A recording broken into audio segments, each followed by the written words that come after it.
Et nous voilà partis pour ce troisième match sur Total War Rome 2 pour le tournoi du 26-10-2024. Aujourd'hui, on va suivre JL avec Rome, général niveau 2 en attaque, contre Antoine en défense avec Rome aussi, général niveau 1. De leur côté, eh bien, Baggy sera en attaque avec les Lusitaniens, général niveau 2, contre Eric en défense avec les Roxolans, général niveau 1, tandis que French eh bien, sera pour l'instant sur la touche. A tout de suite. C'est parti pour le troisième petit match. Donc nous sommes face aux pyramides d'Égypte. Magnifique, une carte que j'aime beaucoup parce qu'elle est très simple. Il y a un petit peu de forêt mais pas trop. Et puis ma foi, elle est plutôt belle. Entre Antoine donc et, euh, et JL, que je ne me trompe pas. Oui c'est ça. Donc JL qui est en attaque. Et donc on va avoir du romain contre du romain. Donc là, bon, va falloir bien regarder les petits contours jaunes ou rouge pour distinguer, distinguer les deux joueurs. Donc, on va avoir du Triari du côté d'Antoine. Je fais un légionnaire vétéran, donc deux Triari, un légionnaire vétéran. Ouais, c'est compliqué. On va attendre 2 minutes qu'il se place parce que sinon ça va être très compliqué. Mais je vois de la cavalerie, des Soki Equites Extraordinary qui ont un flow exceptionnel, je trouve.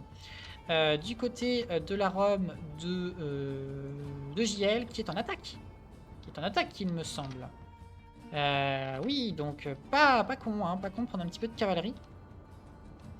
Sachant que les deux en Rome, là, ça va être assez symbiotique. Donc, nous avons une ligne de légionnaires vétérans. Donc là, il y a du fric. Il y a beaucoup de fric pour une ligne.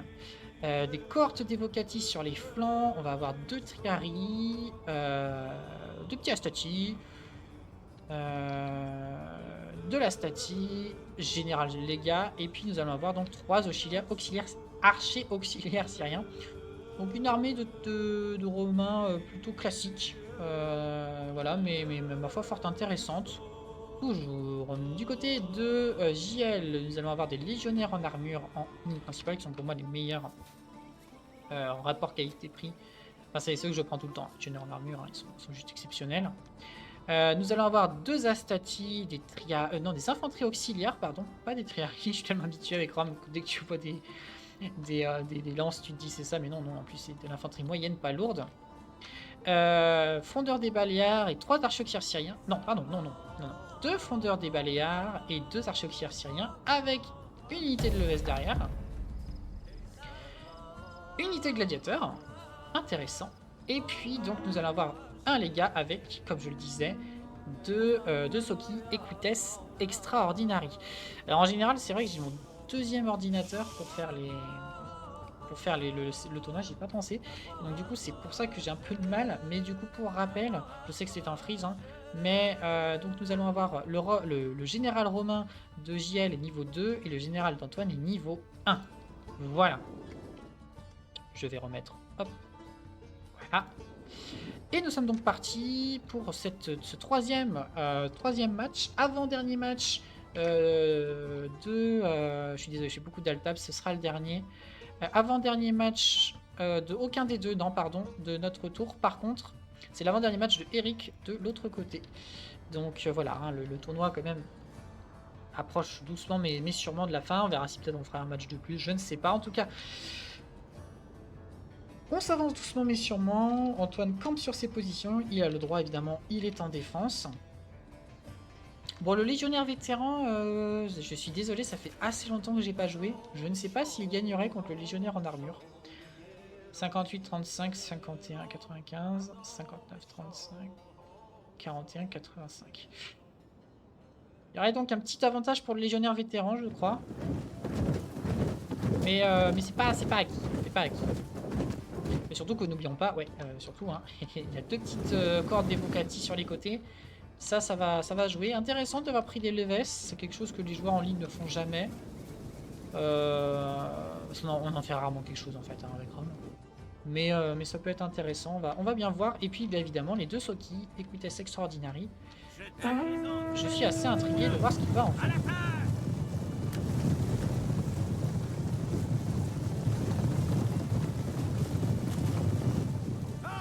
Que se passe-t-il donc? Vous, un peu de combat, chef.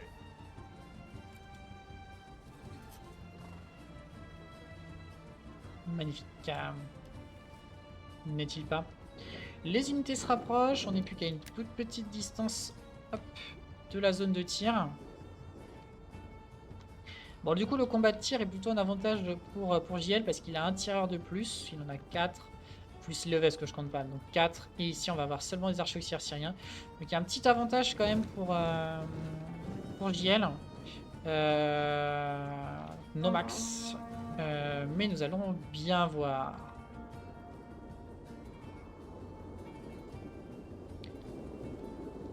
Alors, la question c'est est-ce qu'il va y aller en mode bélier ou est-ce qu'il va plutôt se montrer gentil. Voilà, donc il s'arrête, il voit la ligne de tireur, donc il sait qu'il peut s'arrêter ici sans se prendre de tir. Et là, qui va l'engager? C'est la question.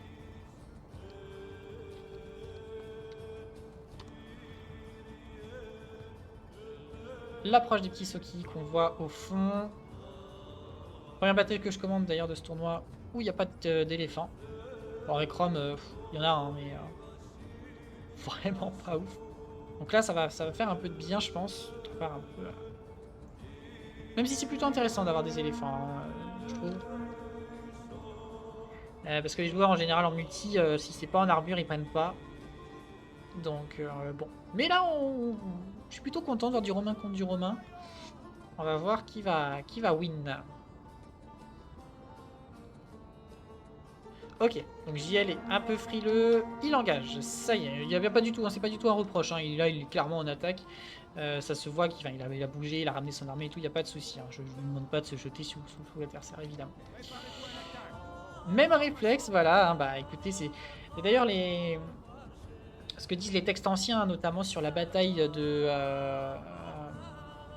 Pharsale, j'allais dire Philippe, mais non, Pharsale entre Pompée et César. Les textes font bien mention qu'en fait il y a vraiment cette armée miroir où les gens font les mêmes réflexes, les gens se battent pareil, ce qui évidemment appuie sur le côté terrible des guerres civiles. Hein. Et là c'est exactement ça avec les mecs qui se sont mis en tortue au même moment. C'est parti, le combat de tir est pleinement engagé avec des unités qui se mettent en protection avec les unités, avec les boucliers. Alors pourquoi pas? J'ai envie de dire pourquoi pas parce que du coup il y a quand même pas mal de... Alors certes du coup il tire moins mais en même temps du coup il y a beaucoup de flèches qui s'empalent sur les boucliers et du coup il y a moyen. Est-ce que ça va être rentable? Nous allons le voir. On est quand même en 3 contre 4 hein, donc c'est assez tendrax. Assez tendrax. Ok, on envoie la ligne principale. Les légionnaires vétérans ont engagé leur marche au nom de Rome comme il vient de le dire. L'heure est venue. Ah là là, je le dis à chaque bataille, hein, mais... Ah là là. Bon, le combat de tir, regardons un petit peu ça. 90, 60, 69, 60, 59, 90, 80, 86. Bon, victoire évidemment du côté de JL. On n'a pas eu beaucoup d'espoir pour lui. Mais bon. Ce qui va être intéressant, c'est ce qui va se faire de la cavalerie, parce que la cavalerie aurait pu avoir comme but principal de tuer les tireurs. Bon, apparemment, ils vont pas être une grande menace en mid-partie, donc à voir ce qu'il va en faire. Alors que, doucement mais sûrement, on a les unités qui se rapprochent. Et je n'oublie pas l'unité de Leves et aussi les petits gladiateurs qui, bon, à mon avis, vont être assez intéressants en fin de partie.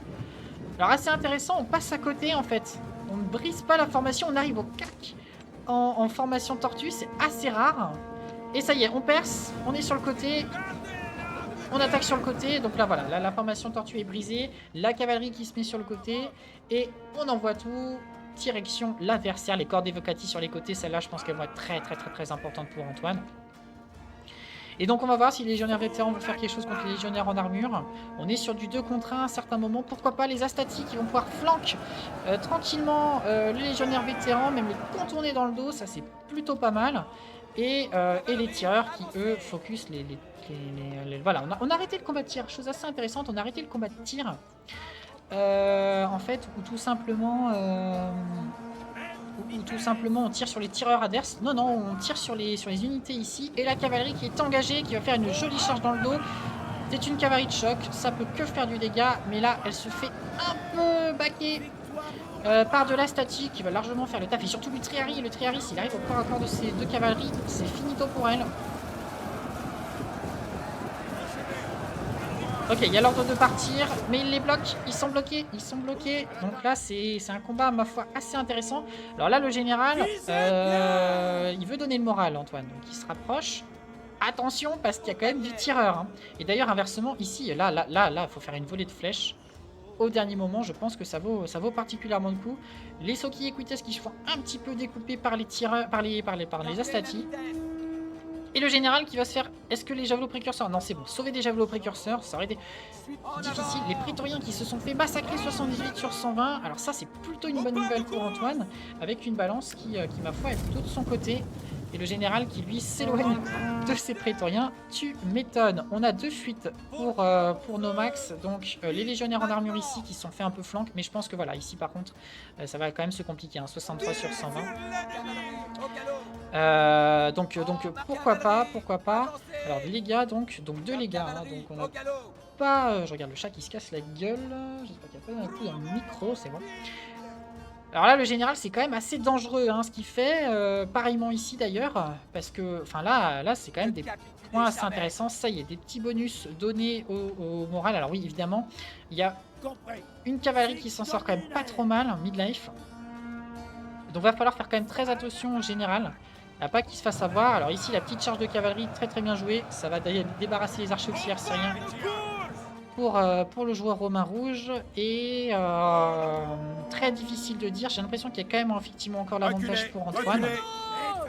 Et notamment les légionnaires en armure ici qui perdent. Ici on a un peu de résistance, pourquoi pas.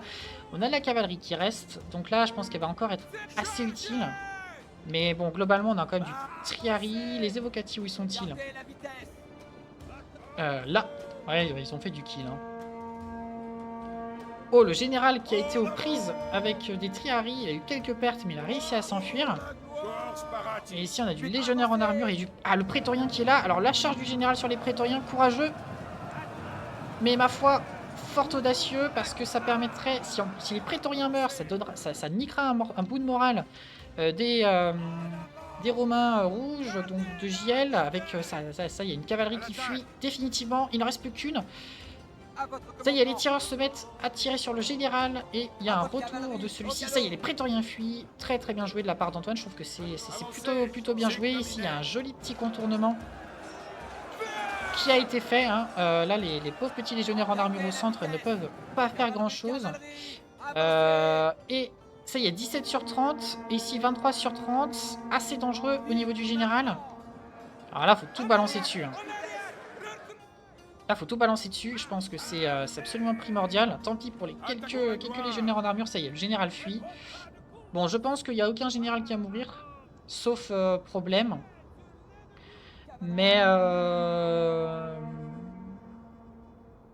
bon, ça reste à voir. Ça dépend évidemment d'une erreur. Par exemple, Antoine est encore assez audacieux. Je trouve. Parce que là, il y a une petite volée de flèches qui est... Voilà, ouais, non, effectivement, il recule.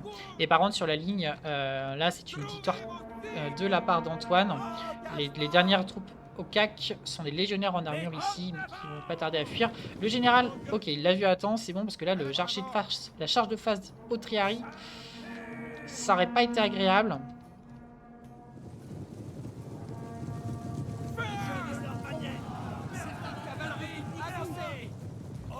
Ok, ils ont réussi à fuir.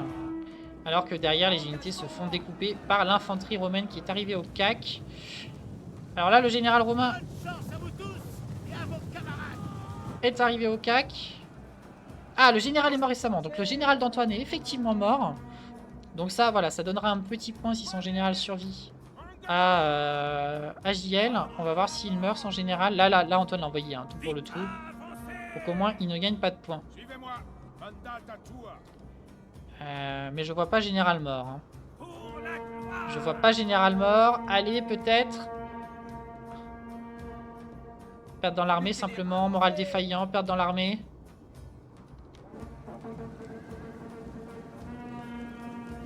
Perdre dans l'armée. Allez, il faudrait le tuer. Ah, il va fuir. Il va fuir. Antoine donne tout ce qu'il a avec sa cavalerie, mais je pense que ça n'ira pas. Ça n'ira pas. Bah, est-ce qu'il est dans ce côté-là? Oui, il est là, il est là. Bon, allez, laissez tomber, je pense que... Oh, non, parce que du coup, il y a le phénomène de regroupement dans les Total War, donc... Ah non, non, il charge, il charge. Il veut s'en séparer. Alors, pourquoi pas? Moi, je dis pourquoi pas, quitte à tenter. Vite, à l'attaque.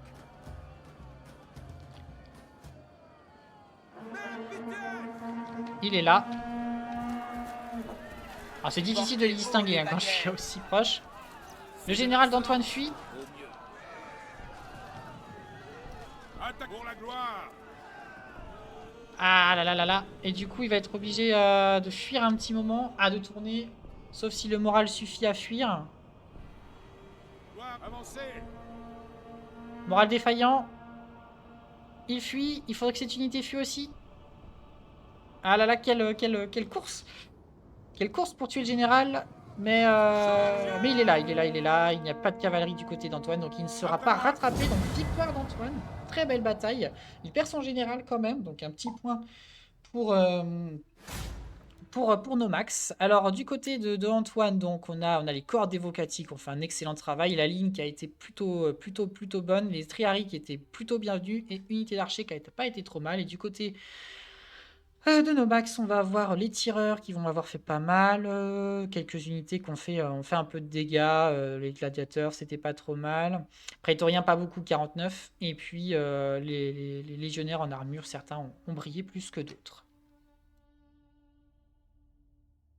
Et voilà donc pour ce troisième match. Alors, eh bien, Antoine s'en sort avec une victoire très coûteuse, plus 2. Son général est cependant mort, mais ça ne change pas pour lui. Donc, il est à -2, plus 2, 0. De son côté, JL a tué le général d'Antoine, donc il a plus 1. Mais sa défaite honorable lui enlève -1. Donc, il ne bouge pas, il reste à plus 3. De leur côté, eh bien, Baggy a une victoire très coûteuse, plus 2. Mais il a tué le général adverse, plus 1. Donc, il est à plus 3 égale plus 6. Et Eric, quant à lui, était à -3 et il a une défaite honorable, ce qui fait qu'il passe à -4.